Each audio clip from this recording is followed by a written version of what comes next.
മയ്യത്ത് കുളിപ്പിക്കുന്ന മനുഷ്യൻ, ആ മനുഷ്യൻ ഒരു ഖമീസിന്റെ അകത്താണുള്ളത്. ഏത്? ഈ വിട പറഞ്ഞു കിടക്കുന്ന, മരിച്ചു കിടക്കുന്ന മനുഷ്യൻ ഒരു ഇട്ടിരിക്കുന്നത് ഒരു ഖമീസാണ്. ആ ഖമീസിൽ നജസോ അഴുക്കോ ഒന്നുമില്ലെങ്കിൽ ആ ഖമീസിന്റെ ഉള്ളിൽ വെച്ച് തന്നെ കുളിപ്പിക്കാൻ പറ്റുമെന്നാണ്. മയ്യത്ത് കിടക്കുന്ന, മയ്യത്തിനെ കിടത്തുന്ന ഒരു സമയമുണ്ടല്ലോ, അത് ഉയർന്ന ഒരു സ്ഥലത്താണ് നമ്മൾ മയ്യത്തിനെ കിടത്തിയിടുന്നത്. എന്തേ കാരണമെന്നറിയുമോ? താഴ്ഭാഗത്ത് വല്ല നനവോ വല്ലതുമുണ്ടെങ്കിൽ ഉയർന്ന ഒരു കട്ടിലിന്റെ പുറത്താണ് കിടത്തേണ്ടുന്നത്. വയറിന്റെ മുകളിൽ ചെറിയ ഭാരം വെക്കണം, വീർക്കാതിരിക്കാൻ വേണ്ടിയാണ് ഓർക്കണം. മുണ്ടന്റെ ഇടയ്ക്കോ മുകളിലോ എന്നില്ല, കലിയോബിയിൽ ഇത് രണ്ടിനും തെറ്റില്ല. കുറഞ്ഞാലൊരു 20 വെള്ളി തൂക്കം വേണ്ടതാ എന്നുള്ള കാര്യം ഖുർആനിൽ വിവരിച്ചതാ. അല്ലാഹുവേ, അവിടുന്ന് വിട പറഞ്ഞു കിടക്കുന്ന മനുഷ്യന്റെ വയറ്റത്ത് ചെറിയൊരു ഭാരമെടുത്ത് വെക്കണം, വയറ് ഉയർന്നു വരാതിരിക്കാൻ. അത് നല്ലതാണ്. അതിന് തുണിയുടെ മുകളിൽ വെക്കുന്നത് കൊണ്ടോ തുണിയുടെ അകത്ത് വെക്കുന്നത് കൊണ്ടോ യാതൊരു കുഴപ്പവുമില്ല. മയ്യത്തിന്റെ പുറത്ത് എന്തെങ്കിലും ഒരു ഭാരമുള്ള ഒരു വസ്തു എടുത്ത് വെക്കലാണ്. അങ്ങനെ വെക്കുമ്പോൾ ആ മയ്യത്തിന്റെ വയറ് പൊങ്ങി വരാതിരിക്കുന്നതാണ്. ഇരുമ്പിന്റെ കഷ്ണത്തന്നിയിൽ മുൻഗണനയാ, പിന്നീട് സ്ഥാനം പച്ചമണ്ണിന് തന്നെയാ. ഇരുമ്പിന്റെ കഷ്ണമുണ്ടെങ്കിൽ ആ ഇരുമ്പിന്റെ ഒരു കഷ്ണമാണ് മയ്യത്തിന്റെ വയറ്റിൽ വെക്കേണ്ടുന്നത്. ഇനി ആ ഇരുമ്പിന്റെ കഷ്ണം കിട്ടിയിട്ടില്ലെങ്കിൽ അപ്പോഴാണ് പിടിമണ്ണ് വാരി നമ്മൾ വെക്കേണ്ടുന്നത്. വീർക്കാതിരിക്കാത്തക്ക ഗുണമീരുമ്പിന് ഉണ്ടെന്ന് തുഹഫയിൽ വ്യക്തമായി പറയുന്ന ഇരുമ്പിന്റെ കഷ്ണമാണ് മയ്യത്തിന്റെ വയറ്റിൽ വെക്കുന്നതെങ്കിൽ അതാണ് ഏറ്റവും ഉത്തമം. വയറ് പൊങ്ങി വരാതിരിക്കാൻ. ഇതൊക്കെ ഞാൻ പറയുമ്പോ നിങ്ങളുടെ വീട്ടിൽ അല്ലെങ്കിൽ നിങ്ങളുടെ കുടുംബത്തിൽ എത്രയോ ആളുകൾ വിട പറഞ്ഞിട്ടുണ്ട്. അവരുടെയൊക്കെ മയ്യത്തിനെ ആര് എങ്ങനെ എന്ത് ചെയ്യണമെന്ന് പോലും അറിയാതെ നമ്മളിങ്ങനെ മുന്നോട്ട് കടന്നു വരികയാണ്. അതെല്ലാം മാറണം, അതെല്ലാം മാറണം. റൂഹിന്റെ വരവും പോക്കിനും പദപ്പെന്ന പ്രസവിക്കുമ്പോൾ കുട്ടി കരയുന്നുണ്ട്, പുറത്തേക്ക് ഇറങ്ങാനുള്ള നിഷ്ടം കൊണ്ട്. സൂര്യപ്രകാശം കണ്ടു തീർന്നാൽ പിന്നെ അകത്തേക്ക് പോകാൻ ഇഷ്ടമുണ്ടോ പൊന്നേ? ഇതൊരു വലിയൊരു അർത്ഥമുള്ളൊരു വരി. നിങ്ങൾക്ക് പാടി നോക്കാം, മനസ്സിലാക്കുമെങ്കിൽ മനസ്സിലാക്കാം. അകത്തേക്ക് ഗർഭാശയത്തിന്റെ അകത്തട്ടിൽ കിടക്കുന്ന കുട്ടിക്ക് ഭൂമി ലോകത്തേക്ക് കടന്നു വരാൻ അവനിക്ക് വലിയൊരു താല്പര്യമൊന്നുമില്ല. പക്ഷേ ദുനിയാവിന്റെ പുറത്തേക്ക് മനുഷ്യൻ വന്നാൽ ഈ സൂര്യന്റെ പ്രകാശം അവനിലേക്കൊന്ന് അടിച്ചാൽ പിന്നെ അവനിക്ക് സന്തോഷമില്ല. അതുകൊണ്ടാണ് അവിടുന്ന് മനുഷ്യരാവുന്ന നമ്മളെ സംബന്ധിച്ചിടത്തോളം എല്ലാവരും അങ്ങനെയാണ്. സൂര്യന്റെ പ്രകാശം മനുഷ്യനിലേക്കൊന്നടിച്ചാൽ പിന്നെ ഈ ദുനിയാവിന്റെ സുഖവും ദുനിയാവിന്റെ ആഡംബരവും ദുനിയാവിന്റെ സുഖലോല് പറയും. ഇതിലൂടെ മനുഷ്യന്മാരിങ്ങനെ കറങ്ങുകയാണ്. അതുകൊണ്ട് മരണമുണ്ടല്ലോ, ആ മരണത്തെ പറ്റി ഓർത്തുകൊണ്ടാണ് കടന്നു പോകേണ്ടുന്നത്. ആ മരണത്തെ പറ്റി ചിന്തിച്ചുകൊണ്ടാ കടന്നു പോകേണ്ടുന്നത്. റബ്ബിന്റെ അടുക്കൽ ചെന്നു ചേർന്നാൽ പിന്നെ ഇഹലോകമൊക്കെ അനിഷ്ടമായത് തന്നെ. മൗതേവനും ഖൈറൻ സഊദ് പറയുന്ന ഖുർആൻ തന്നെയാണ് ഷുഹൂദ്.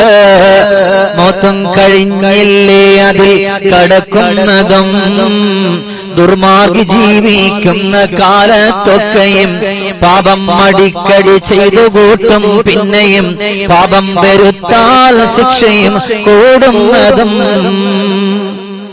മനുഷ്യന്മാർ ഒരു തെറ്റ് ചെയ്തു, ആ തെറ്റ് തന്നെ വീണ്ടും ആവർത്തിക്കുന്നു. വീണ്ടും മനുഷ്യന്മാർ ചിന്തിക്കുന്നില്ല എപ്പോഴാണ്, ഏത് സമയത്താണ്, എവിടെ വെച്ചാണ് മരണം വരുന്നത് എന്ന് മനുഷ്യന്മാർ ചിന്തിക്കുന്നില്ല. അംർ ഇബ്നു ആസിയ അവർക്ക് മൗത്താസന്നമായി, സമയം മകൻ അബ്ദുള്ളയോടുടക്കുന്നതായി. ഞാനും നബിക്കൊരു ശത്രുവായിരുന്ന ആദ്യമിൽ പ്രോത്സാഹനം ഞാൻ ചെയ്തതാ വധിക്കുന്നതിൽ. അന്നെന്റെ മരണം വന്നു പോയിരുന്നെങ്കിലേ തീരാത്ത ഖേദം തന്നെയായിരുന്നില്ലേ. മനുഷ്യരാവുന്ന നമ്മളെ സംബന്ധിച്ചിടത്തോളം ഇവിടെ ഇങ്ങനെ നടക്കുകയാണ്. ഏത് സമയത്താണ് പോകുന്നത് എന്നറിയില്ല, ഏത് സമയത്താണ് വരുന്നത് എന്നറിയില്ല. മലക്കുൽ മൗത്ത് കടന്നു വന്നിട്ട് ആത്മാവിനെ പിടിക്കുമോ എന്ന് പറയാൻ കഴിയില്ല. ദുനിയാവിൽ നമ്മൾ കിടന്നുറങ്ങുമ്പോ തെറ്റ് ചെയ്തവരാണ്, എഴുന്നേൽക്കുമ്പോ തെറ്റ് ചെയ്തവരാണ്, നടന്നപ്പോ തെറ്റ് ചെയ്തവരാണ്. എന്നാൽ എന്റെ മുസ്ലിമേ, ആരായി ഓർക്കുന്നത്?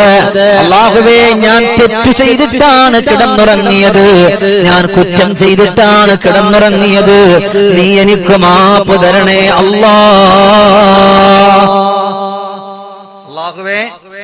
ഞാൻ കിടന്ന സമയം ഞാൻ തെറ്റു ചെയ്തിട്ടാ കിടന്നത്, ഞാൻ കുറ്റം ചെയ്തിട്ടാ കിടന്നത്. എന്നാൽ ആ ചെയ്തു പോയ തെറ്റിനെ പറ്റി, ആ ചെയ്തു പോയ കുറ്റത്തെ പറ്റി ഒരോർമ്മയില്ല. അതുകൊണ്ടാണ് അവിടെ നിന്ന് മരണമാസന്നമാകുമ്പോ റളിയല്ലാഹു തആല അൻഹു വബകാ ബുകാഅൻ ശദീദാ, വല്ലാതെ വാവിട്ടുകൊണ്ട് കരയുകയാണ്. ഉബൈദ് റളിയല്ലാഹു അൻഹുവിന്റെ അരികത്തേക്ക് മകൻ ചെന്നിട്ട് ചോദിക്കുകയാണ്, ഓ പ്രിയപ്പെട്ട പിതാവേ, നിങ്ങൾ എന്തിനാണ് കരയുന്നത്? ഒരുപാട് നന്മകൾ ചെയ്ത ഉപ്പാ, ഒരുപാട് സന്തോഷം ചെയ്ത ഉപ്പാ, അല്ലാഹുവിന്റെ കലാം, പടച്ചവന്റെ ഖുർആൻ നല്ലതുപോലെ പാരായണം ചെയ്യുന്ന ഉപ്പാ, പിന്നെന്തേ നിങ്ങൾ കരയുന്നു എന്ന് വൈദ് തങ്ങളോട് ചോദിക്കുമ്പോ പറഞ്ഞുപോയി,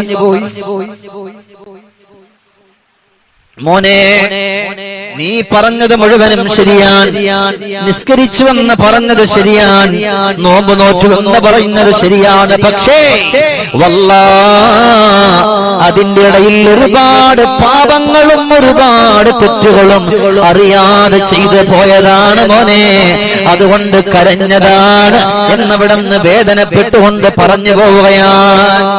ഒരുപാട് നിസ്കാരവും ഒരുപാട് നോമ്പും ഒരുപാട് സുദഖയും ഒരുപാട് അമലും എല്ലാമുള്ള മകൻ പറയാൻ, ബാപ്പാ നിങ്ങൾ എന്തിനാ അങ്ങനെ കരയുന്നത്? ഒരു അമലുള്ള മകൻ ബാപ്പയോട് ചോദിക്കാൻ, നിങ്ങൾ എന്തിനാ കരയുന്നത്? നിങ്ങൾക്ക് വല്ല പ്രയാസവും ഉണ്ടോ? നിങ്ങൾ അല്ലാഹുവിലേക്ക് ഏറ്റവും കൂടുതൽ അടുത്തൊരാളല്ലേ, പിന്നെന്തിനാ നിങ്ങൾ വിഷമിക്കുന്നത്? പിന്നെന്തിനാ നിങ്ങൾ ബേജാറാകുന്നത്? പിന്നെന്തിനാ നിങ്ങൾ ദുഃഖിക്കുന്നത്? ബാപ്പ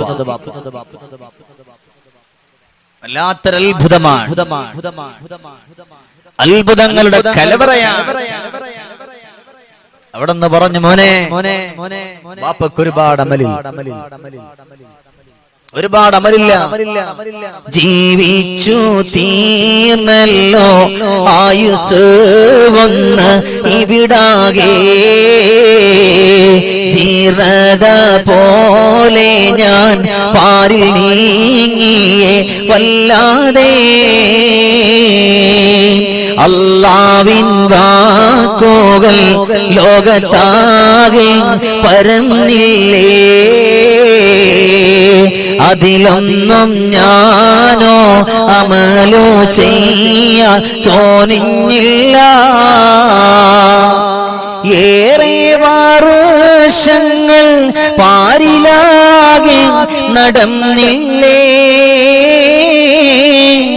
അറിവുകളേറ്റവും ഇവിടമിൽ ഞാനും കേട്ടില്ലേ, അതിലൊന്നും ഞാനോ കടന്നു പോകാതെ നിന്നില്ലേ, മഹദിന്റെ വാക്കിൽ വിളിയിൽ ചേത്തോ പീഡിച്ചില്ലേ. മോനെ, നന്മകളൊന്നും ഞാൻ ചെയ്തിട്ടില്ല, നന്മയുണ്ടെന്ന് പറയാനും എന്നെ കൊണ്ട് കഴിയില്ല. അത്രത്തോളം തിന്മകളുടെ, അത്രത്തോളം തെറ്റിന്റെ, അത്രത്തോളം വഴക്കുകളുടെ വഴിയിലൂടെ ഞാൻ കടന്നുപോയതാണ്. പിന്നെങ്ങനാ ഞാൻ രക്ഷപ്പെടുന്നത്? പിന്നെങ്ങനാ സന്തോഷിക്കുന്നത്? അതുകൊണ്ട് എനിക്ക് യാതൊരു അമലുകളുമില്ല. എന്റെ സഹോദരിമാരെ,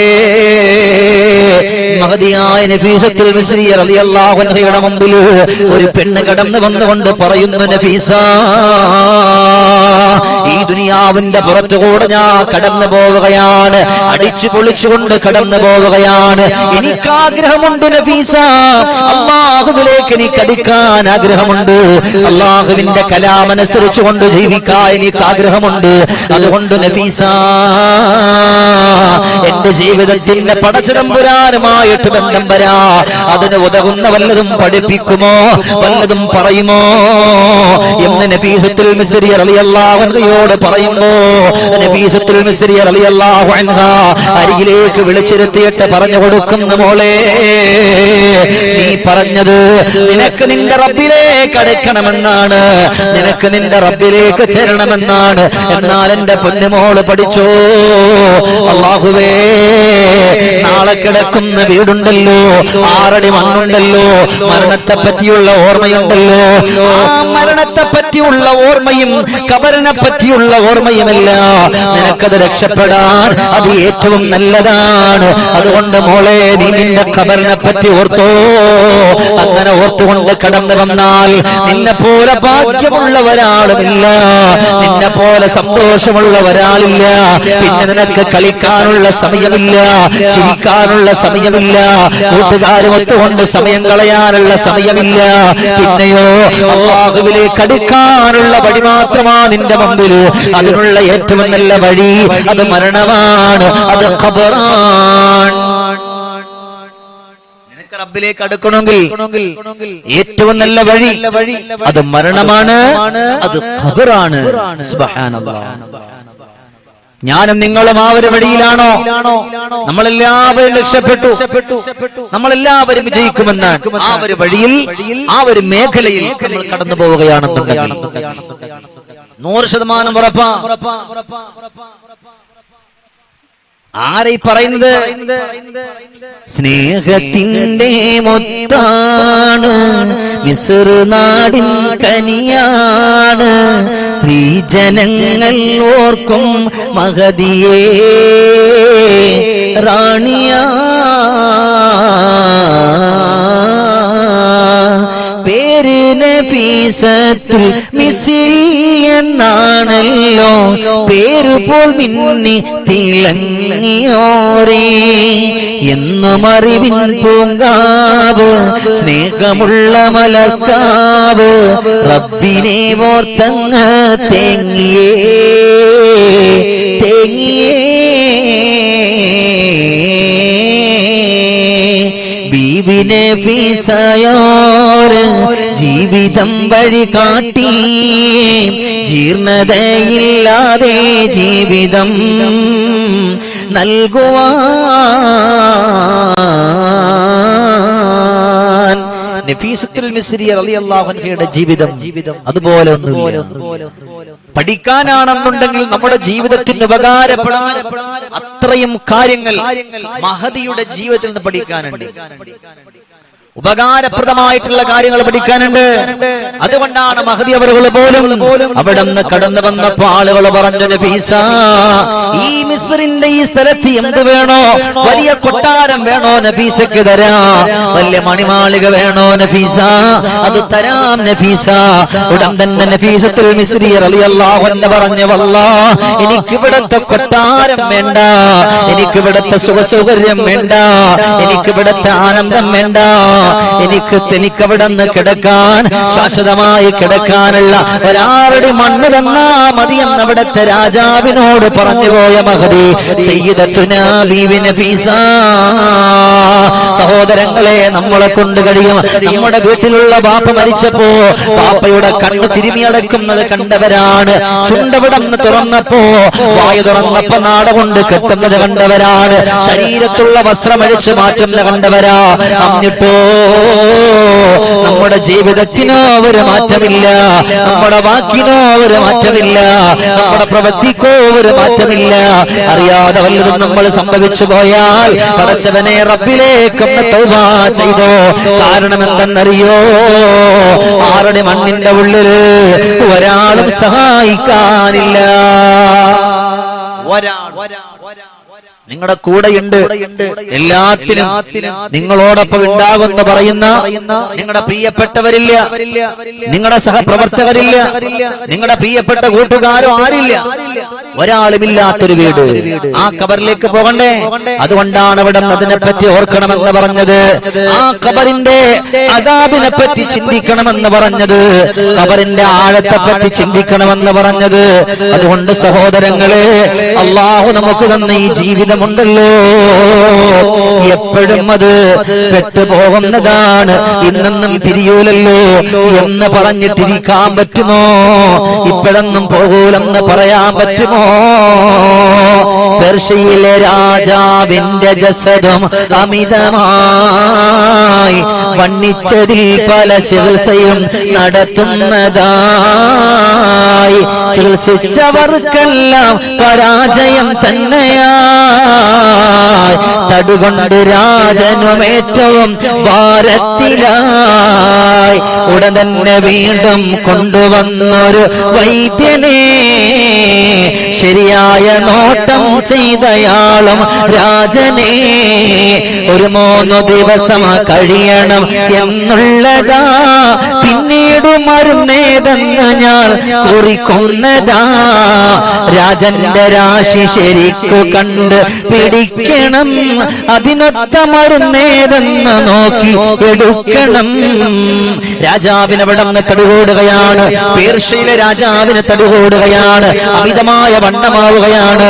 അങ്ങനെ രാജാവ് വൈദ്യന്മാരെ വിളിച്ചിട്ട് പലരെയും വിളിച്ചു പറഞ്ഞു, ശരീരമാസകലം ഭാരമാണ്, എന്ത് ചെയ്യുമെന്നറിയില്ലല്ലോ. അവസാനം ഒരു വൈദ്യനെ വിളിച്ചപ്പോ വൈദ്യം പറഞ്ഞു, രാജാവേ, നിങ്ങളുടെ രശ്മി ഒന്ന് നോക്കാനുണ്ട്, അതുകൊണ്ട് ഒരു 3 ദിവസം കഴിഞ്ഞിട്ട് ഞാൻ നിങ്ങൾക്ക് അതിനുള്ള മരുന്ന് പറഞ്ഞു തരാം. 3 ദിവസം കഴിഞ്ഞിട്ട് ഞാൻ നിങ്ങൾക്ക് അതിനുള്ള മരുന്ന് പറഞ്ഞു തരാം. രാജാവ് സമ്മതിക്കുകയാണ്. രാജന്റെ സഭയിൽ ദോഷമാ കാണുന്നത് എന്നുള്ളതാ 3 കഴിഞ്ഞു പറഞ്ഞത്. അത് വ്യക്തമായി പറയുന്ന പക്ഷം 40 ദിവസങ്ങളാണെന്നായുസ് ശേഷിച്ചത്. രാജാവിന്റെ അരികത്ത് വന്നിട്ട് വൈദ്യം പറഞ്ഞു, ഇനി ഒന്നും രക്ഷയില്ല, എല്ലാം മോശമായിട്ടാണ് കാണുന്നത്, ഇനി 40 ദിവസമേ നിങ്ങൾക്കുള്ളൂ. നിങ്ങൾക്ക് സംശയമാണെന്നാൽ എങ്ങനെയാ നിങ്ങൾ മുന്നോട്ട് പോകുന്നത്?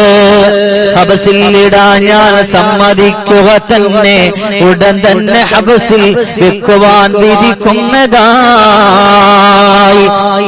ഇദ്ദേഹം പറഞ്ഞു, ഈ വൈദ്യനെ പിടിച്ച് ജയിലിനകത്തടയ്ക്കണം. പാട്ട് പാടി ചിലപ്പോ നിങ്ങൾക്ക് പറയാം, അതെ പാടിയിട്ട് നമുക്കൊരു അർത്ഥം വെക്കാം. ഹബസ് നിങ്ങൾ എന്തെന്ന് പറഞ്ഞ അർത്ഥം വെക്കാം. പിടിച്ച് ജയിലിൽ പിടിച്ചടക്കാൻ പറഞ്ഞു, അല്ലേ?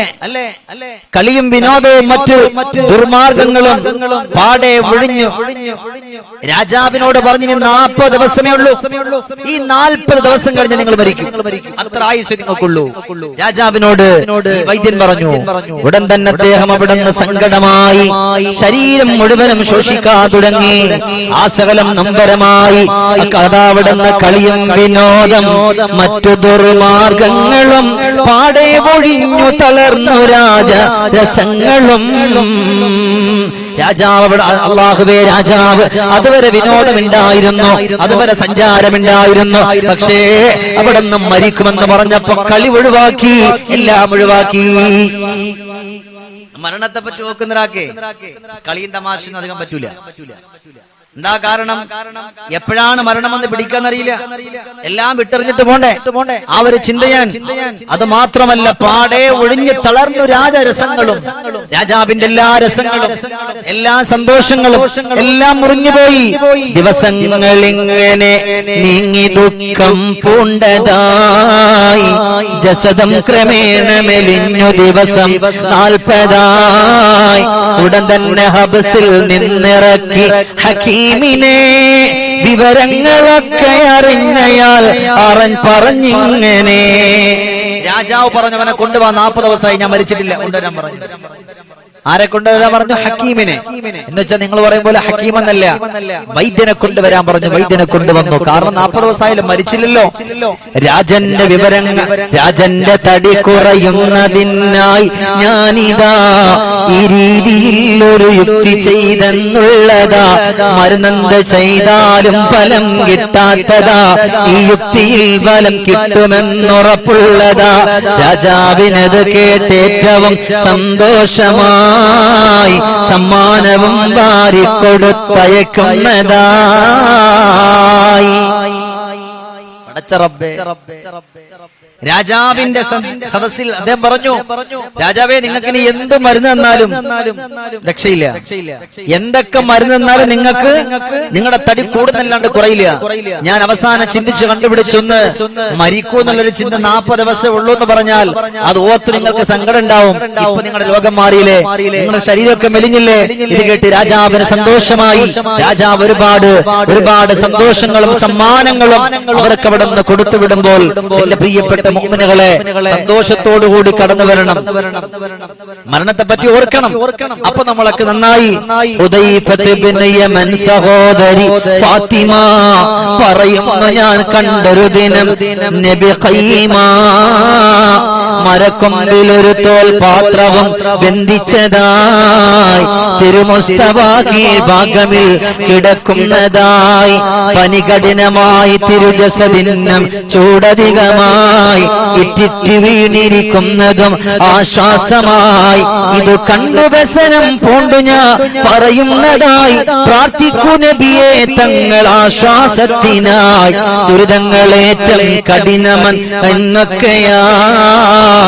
പ്രിയമുള്ളവരെ, എത്ര വലിയ രോഗമാണെങ്കിലും, എത്ര വലിയ സങ്കടമാണെങ്കിലും, അല്ലാഹുവേ അടുത്ത സെക്കൻഡിൽ ഞാനില്ല, ഞാൻ മരിക്കൂ എന്നൊരു ചിന്ത നമ്മുടെ ഖൽബിന്റെ ഉള്ളിന്റെ ഉള്ളറയിൽ വന്നാൽ, മാഷാ അല്ലാഹ്, നമ്മുടെ ജീവിതത്തിന്റെ സകലമായ പ്രയാസങ്ങളും മാറും, നമ്മുടെ അഹങ്കാരങ്ങൾ മാറും, നമ്മുടെ പിണക്കങ്ങൾ മാറും, നമ്മുടെ വിദ്വേഷങ്ങൾ മാറും, നമ്മുടെ എല്ലാ പേക്കൂത്തുകളും മാറും. ദുനിയാവിന്റെ പുറത്ത് സന്തോഷം കണ്ടെത്തും. ഇതുപോലെ ഓരോ ദിവസവും 2:30 നമ്മൾ ഒരുമിച്ച് കൂടും. ഇന്നലെ നമ്മൾ പറഞ്ഞു പോയത് മരണത്തിന്റെ അവസ്ഥകളെ പറ്റിയാണ്, മരണത്തിന്റെ ഓരോ കാര്യങ്ങളെ പറ്റിയാണ്. അതുകൊണ്ടാണ് നമ്മളും എപ്പോഴും അങ്ങനെ ചിന്തിച്ചാൽ നമ്മളും രക്ഷപ്പെടുമെന്നുള്ളതാണ്. അല്ലാഹുവേ, സന്തോഷം തരണേ അല്ലാ, സന്തോഷം തരണേ അല്ലാ. അല്ലാഹുവേ, ദാഖിലിൽ സംഗമിച്ച മുഴുവൻ സഹോദരങ്ങളെയും നീ സ്വീകരിക്കണേ അല്ലാ. രോഗങ്ങളെ മാറ്റണേ അല്ലാ, വിഷമങ്ങളെ മാറ്റണേ അല്ലാ. അല്ലാഹുവേ, പരിശുദ്ധമായ മജ്‌ലിസിൽ ഇത്രയും നേരം സംഗമിച്ചവർ അവരെന്താഗ്രഹിച്ചോ അവരുടെ ആഗ്രഹങ്ങളെ സഫലമാക്കണേ അല്ലാ. പടച്ചവനെ, കമന്റിലൂടെ ഒരുപാട് സഹോദരങ്ങൾ മെസ്സേജുകൾ അയക്കുന്നുണ്ട്. ഓരോരുത്തരുടെ ആഗ്രഹങ്ങൾ ഞാൻ അറിയുന്നുണ്ട്. പടച്ചവനെ, ഇതിൽ ആരൊക്കെ എന്തെല്ലാം ആഗ്രഹങ്ങളാണ് പറഞ്ഞത് അത് മുഴുവനും നീ സ്വീകരിക്കണേ അല്ലാ. രോഗങ്ങളെ മാറ്റണേ അല്ലാ, വിഷമങ്ങളെ മാറ്റണേ അല്ലാ, ദുഃഖങ്ങളെ മാറ്റണേ അല്ലാ. ഇവിടെ പറഞ്ഞു പോയവരുടെ ഖബറിടങ്ങൾ സ്വർഗത്തിന്റെ പൂങ്കാവനമാക്കണേ അല്ലാ. പടച്ചവനെ, ഈ മജ്‌ലിസിൽ സംഗമിച്ച ഒരാളെയും നീ പാഴാക്കല്ല അല്ലാ. ബിറഹ്മതിക യാ അർഹമർ റഹീമീൻ. വആഖിറു ദഅവാനാ അൽഹംദുലില്ലാഹി റബ്ബിൽ ആലമീൻ. അസ്സലാമു അലൈക്കും വറഹ്മത്തുള്ളാഹി വബറകാതുഹു.